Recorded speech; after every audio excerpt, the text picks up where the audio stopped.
After 5 years of pause, one of Hinduism's most sacred pilgrimages, the Kailash Mansarovar Yatra, has finally resumed. But beyond its spiritual significance, the Yatra's return marks a turning point in India-China diplomatic relations. After years of tension along the border, more in our next report. After a gap of half a decade, the faithfuls have returned to the sacred pilgrimage of Kailash Mansarovar. The Kailash Mansarovar Yatra, a high-altitude pilgrimage revered across Hinduism, Buddhism and Jainism, has resumed for the first time since 2019. The first batch of 50 pilgrims from India reached the height of 5,630 meters to worship the majestic Mount Kailash.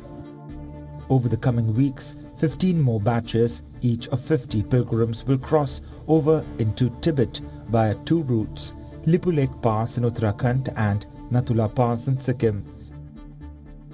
These are two main routes through which the pilgrimage is taken out. Pilgrims describe the journey as transformative and life-changing. Many undertake the 52-kilometer circumambulation or parikrama around the unclimbed pyramid-shaped Mount Kailash that is believed to be the abode of Lord Shiva. We all got selected and we just feel that, we have been fortunate enough to got selected, because it's not the Ministry of External Affairs who selected us, it is Kailash Baba who selected all of us to come here and have worship. Kailash pilgrimage is unparalleled. Everyone wants to perform it. But it is Baba Kailash who knows who will be fortunate enough to come here. The Yatra is organized by India's Ministry of External Affairs. It begins from June and lasts till August. Applications are processed online through a government website and selected through a computer-generated, gender-balanced lottery.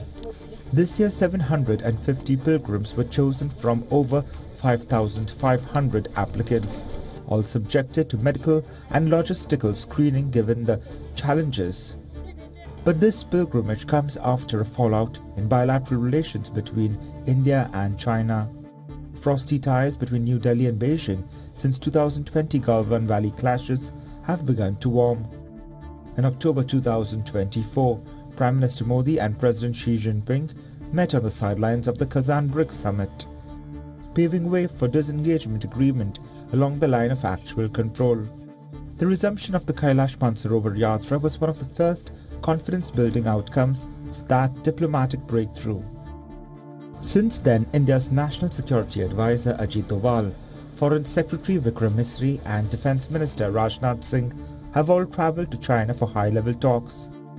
With Beijing hosting the SCO summit this year, more top-level interactions are expected between New Delhi and Beijing.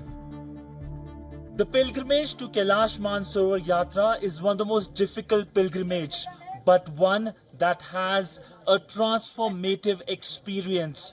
We spoke to many of the pilgrims who were elated over the entire visit and talked about their divine experience. But above all, there is a big message, a geopolitical message of India and China normalizing their relationship in the aftermath of the Indian Prime Minister Narendra Modi and the Chinese President Xi Jinping meeting last year in Kazan, and thereafter setting the role for the normalization of the relationship.